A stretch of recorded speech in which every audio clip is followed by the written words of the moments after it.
আজ আমরা পড়ব ডারউইনের প্রাকৃতিক নির্বাচন মতবাদ অনুসারে যেভাবে একটি নতুন প্রজাতির সৃষ্টি হয় তা জিরাফের উদাহরণের সাহায্যে ব্যাখ্যা।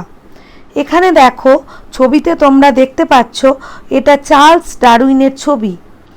ইনি বিখ্যাত প্রকৃতিবিদ ছিলেন।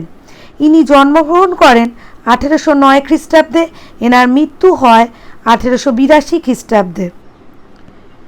উনি 1831 থেকে 1838 খ্রিস্টাব্দ পর্যন্ত, এখানে দেখো HMS ব্রিগেলস জাহাজটাকে দেখানো হয়েছে, এই জাহাজে করে আটলান্টিক মহাসাগরের বিভিন্ন দ্বীপপুঞ্জের বিভিন্ন স্থানে পরিভ্রমণ করেন। এখানে দেখো এই যে ডারউইন, ইনি আটলান্টিক ওশানের বিভিন্ন যে আইল্যান্ডগুলো আছে এখানের বিভিন্ন দ্বীপপুঞ্জে পরিভ্রমণ করেন এবং এখান থেকে পর্যাপ্ত নমুনা সংগ্রহ করেন।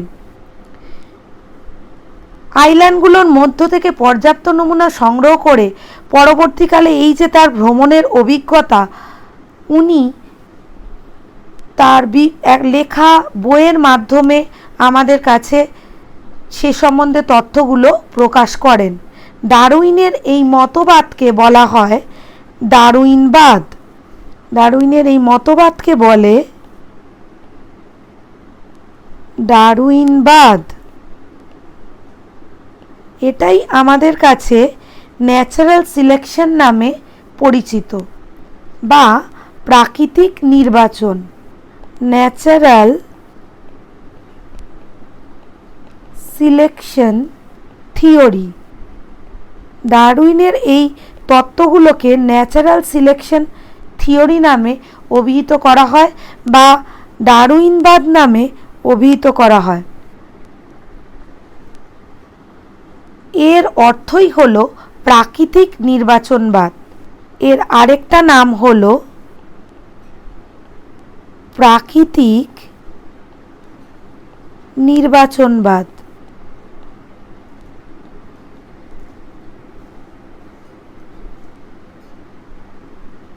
উনি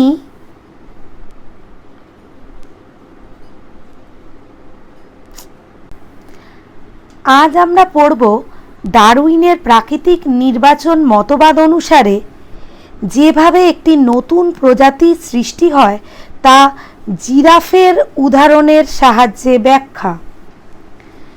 এখানে তোমরা যে ছবিটা দেখছো, ইনি হলেন বিখ্যাত প্রকৃতিবিদ চার্লস ডারউইন।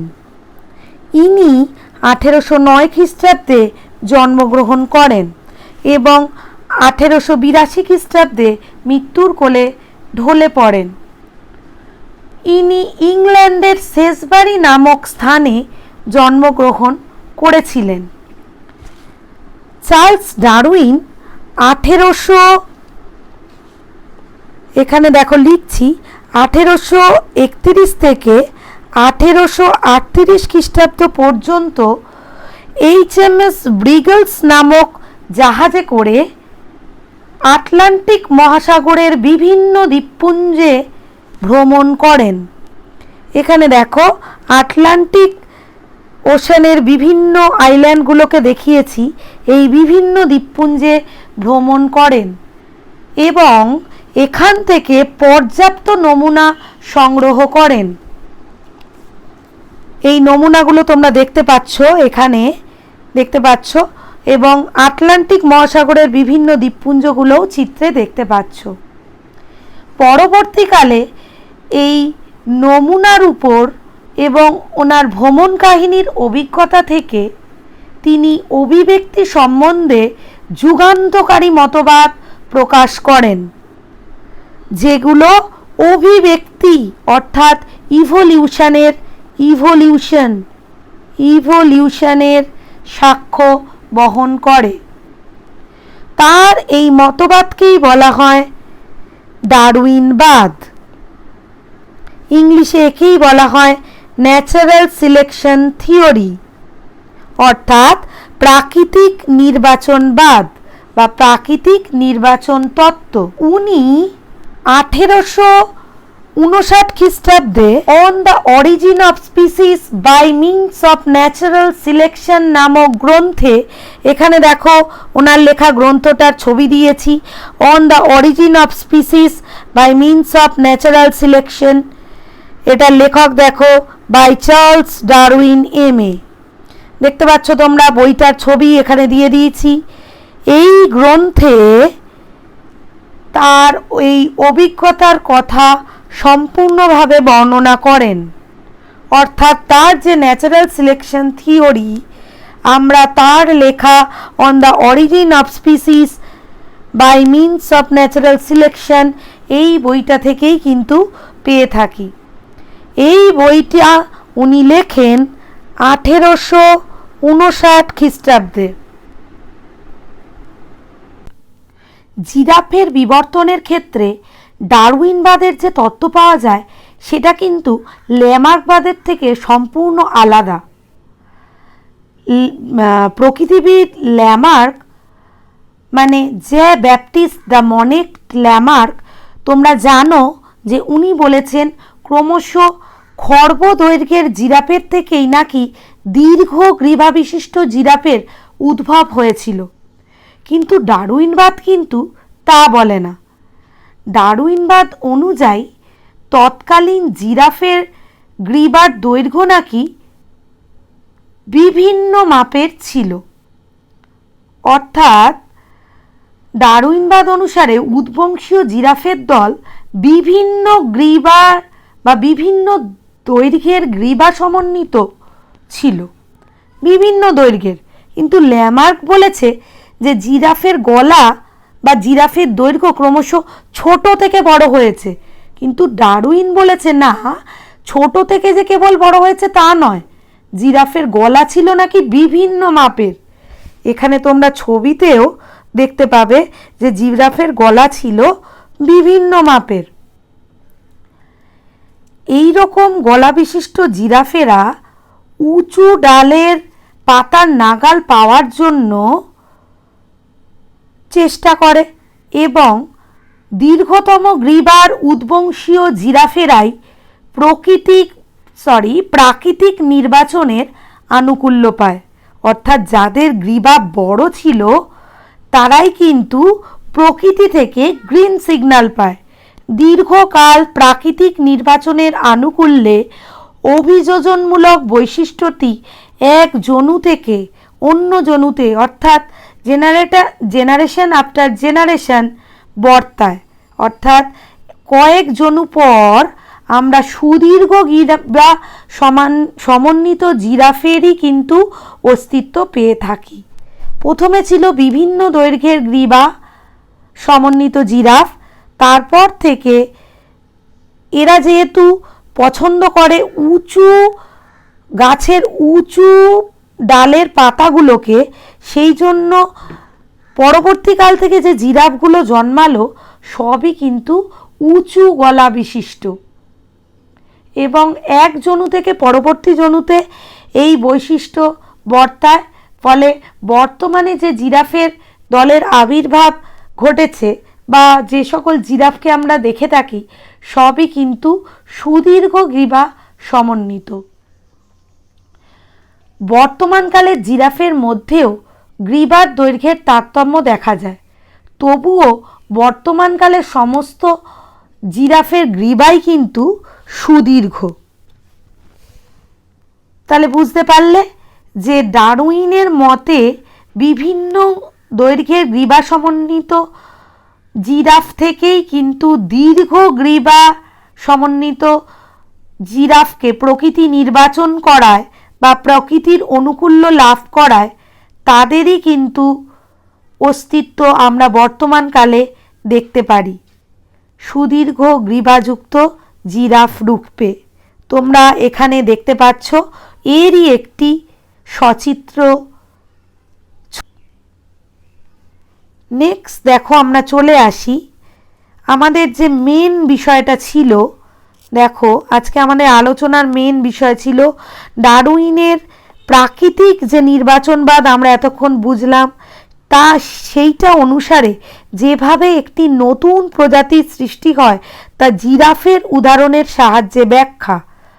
তোমরা ডারউইনবাদ আশা করি বই দেখে পড়েছো এবং ডারউইনবাদের যে 7টা প্রতিপাদ্য বিষয় আছে সেটা সম্পর্কেও নিশ্চয়ই অবগত হয়েছো। এখানে আমরা সেটাকেই ডারউইনবাদের যে 7টা তত্ত্ব আছে সেটাকেই জিরাফের উদাহরণের মাধ্যমে বর্ণনা করেছি। অর্থাৎ প্রত্যেকটা মতবাদকে, এখানে যে 7টা মতবাদ আছে দেখতে পাচ্ছ, প্রত্যেকটা মতবাদকে জিরাফের উদাহরণের মাধ্যমে বর্ণনা করেছি। এটা কিন্তু তোমাদের 5 নাম্বারের প্রশ্ন হিসাবে আসে যে ডারউইনবাদের মতবাদগুলো একটি উদাহরণের মাধ্যমে বর্ণনা করো। যেহেতু মতবাদগুলো তোমরা বই থেকে পেয়ে যাচ্ছ, সচরাচর বইগুলোতে এই রকমভাবে একটা উদাহরণের মাধ্যমে সবকটা বিষয়কে কিন্তু ক্ল্যারিফাই করা নেই। সেই জন্য আমি আজ এইখানে প্রত্যেকটা বিষয়কে জিরাফের উদাহরণের সাপেক্ষে বর্ণনা করছি তোমাদের সামনে। ফার্স্ট পয়েন্ট দেখো, অত্যাধিক হারে বংশবিস্তার। প্রাচীন ছোট গলাযুক্ত জিরাফেরা দ্রুত হারে প্রজননের মাধ্যমে বহু সংখ্যক অপত্য জিরাফ সৃষ্টি করে। অর্থাৎ প্রাচীন যে জিরাফ ছিল তারাই প্রজনন অর্থাৎ বংশ বিস্তারের মাধ্যমে বা জননের মাধ্যমে বহু সংখ্যক অপত্য জিরাফ সৃষ্টি করে। তাহলে আমি একটা জিরাফ থেকে অনেকগুলো উদ্বংশীয় জিরাফ বা অফস্প্রিং পেয়ে গেলাম। নেক্সট পয়েন্ট দেখো, খাদ্য বাসস্থানের অপ্রতুলতা। অর্থাৎ খাদ্য ও বাসস্থানের সংকট। দেখো, জিরাফের সংখ্যা বৃদ্ধির কারণে এবং সম অনুপাতে খাদ্যের পরিমাণ বা যোগান অর্থাৎ খাদ্যেরই যোগান ও বাসস্থানের আয়তন বৃদ্ধি না পাওয়ার কারণে খাদ্য ও বাসস্থানের অপ্রতুলতা দেখা যায়। অর্থাৎ প্রথম পয়েন্ট থেকে আমরা একটা জিরাফ থেকে অনেক কটা জিরাফ অফস্প্রিং হিসাবে পেয়েছি। এই প্রত্যেকটা অফস্প্রিংকে উপযুক্ত খাদ্য আর বাসস্থান দিতে হবে বেঁচে থাকার জন্য, কারণ এগুলো হলো বেসিক নিডস। অন্ন, বস্ত্র, এখানে তো বস্ত্র না, অন্ন এবং বাসস্থান, অর্থাৎ খাদ্য এবং বাসস্থান, এই দুটো হলো জিরাফের ক্ষেত্রে বেসিক নিডস। এই দুটোর অপ্রতুলতা দেখা দিচ্ছে কারণ জিরাফের অফস্প্রিং হয়ে গেছে অনেকগুলো, তাই এদের ক্ষেত্রে অপ্রতুলতা অর্থাৎ এদের ক্ষেত্রে সংকট দেখা দিচ্ছে। নেক্সট পয়েন্ট দেখো, প্রকরণের সৃষ্টি। প্রাচীন ছোট গলা সম্পন্ন জিরাফের প্রজননে উৎপন্ন অপত্যগুলির মধ্যে লম্বা গলাযুক্ত অর্থাৎ অনুকূল প্রকরণের মাধ্যমে বা পজিটিভ ভ্যারিয়েশনের মাধ্যমে যারা লম্বা গলা পেয়েছে ও ছোট গলাযুক্ত এটা প্রতিকূল প্রকরণের মাধ্যমে জিরাফের সৃষ্টি হয়। অর্থাৎ তখন প্রকরণ বা ভ্যারিয়েশনের মাধ্যমে কিন্তু দুরকম গলাযুক্ত জিরাফই ছিল। অনুকূল প্রকরণের মাধ্যমে ছিল লম্বা গলাযুক্ত জিরাফ এবং প্রতিকূল প্রকরণের মাধ্যমে ছিল ছোট বা খর্ব গলাযুক্ত জিরাফ। নেক্সট দেখো, জীবন সংগ্রাম।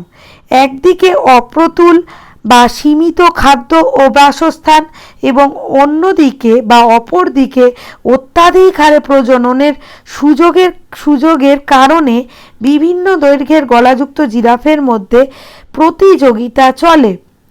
তাহলে প্রথম পয়েন্টে বলেছি যে একটা জিরাফ থেকে অনেক জিরাফ উৎপন্ন হয়েছে। নেক্সট পয়েন্টে আমরা বলেছি যে খাদ্য আর বাসস্থান কিন্তু সীমিত, তাই এরা ওইটুকু পরিমাণের খাদ্য আর বাসস্থানের জন্য একে অপরের মধ্যে কি করবে না, লড়াই করবে, একে অপরের মধ্যে লড়াই করবে, মানে সংঘর্ষ হবে। সেটাই হলো জীবন সংগ্রাম। কেউ এখানে প্রকরণে বলেছি কেউ বা ছোট গলাযুক্ত, কেউ বা দীর্ঘ গলাযুক্ত, এদের মধ্যে কি হচ্ছে না জীবন সংগ্রাম। কাকে নিয়ে? খাদ্য এবং বাসস্থানকে নিয়ে চলছে জীবন সংগ্রাম। এই জীবন সংগ্রামের কারণে দেখো নেক্সট পয়েন্ট আসছে, যোগ্যতমের উদ্বর্তন। দেখতে পাচ্ছ তোমরা যে একটা পয়েন্টের সঙ্গে অন্য পয়েন্টগুলো কিভাবে ইন্টার রিলেটেড। এই জন্য প্রথমে আমি যদি যোগ্যতমের উদ্বর্তন বলি, তারপর যদি অত্যাধিক হারে বংশবিস্তার বলি, তাহলে কিন্তু সম্পূর্ণ কাটা হবে। একটার সঙ্গে অন্যটা রিলেটেড, প্রথমটার সঙ্গে সেকেন্ডটা, তারপর সঙ্গে থার্ড, ফোর্থ, ফিফথ, এইভাবে রিলেটেড। অর্থাৎ পয়েন্টগুলো স্টেপ ওয়াইজই তোমাকে বলতে হবে। তাহলে নেক্সট দেখো, চলে আসি যোগ্যতমের উদ্বর্তন। লম্বা গলাযুক্ত জিরাফ অধিক খাদ্য সংগ্রহ করতে পারে, কিন্তু ছোট গলাযুক্ত জিরাফ যথেষ্ট খাদ্য সংগ্রহ করতে পারে না। ঠিক আছে, লম্বা গলাযুক্ত জিরাফ কেন এই ফেসিলিটিটা পেল? কারণ তারা উঁচু গাছের লম্বা পাতা খেতে সক্ষম ছিল, যেটা কিনা খর্ব গলাযুক্ত জিরাফ কিন্তু পারছিল না। তাই লম্বা গলাযুক্ত জিরাফই কিন্তু প্রেফারেন্সটা পেল, অর্থাৎ তারা খাদ্যের চাহিদা কিন্তু মেটাতে পারল উঁচু গাছের পাতা খেয়ে। কিন্তু ছোট গলাযুক্ত জিরাফ কিন্তু উঁচু গাছের পাতা খেতে অসমর্থ থাকলো। নেক্সট দেখো আসছে আমাদের প্রাকৃতিক নির্বাচন, অর্থাৎ ন্যাচারাল সিলেকশন। দীর্ঘকাল জীবন সংগ্রামের ফলে দীর্ঘ গলাযুক্ত জিরাফ অধিক সংখ্যায় টিকে থাকে ও বংশবিস্তার করে, ও ছোট গলাযুক্ত জিরাফ ক্রমশ খাদ্যাভাবে মারা যায় ও বিলুপ্ত হয়। তাহলে প্রাকৃতিক নির্বাচন কি? প্রকৃতিতে রয়েছে অনেক উঁচু উঁচু গাছ, একসময় তো নিচু গাছের পাতা সবই শেষ হয়ে গেল, তখন জিরাফকে বেঁচে থাকতে চাইলে উঁচু গাছের পাতা খেয়েই একমাত্র বেঁচে থাকা তাদের পক্ষে সম্ভব ছিল।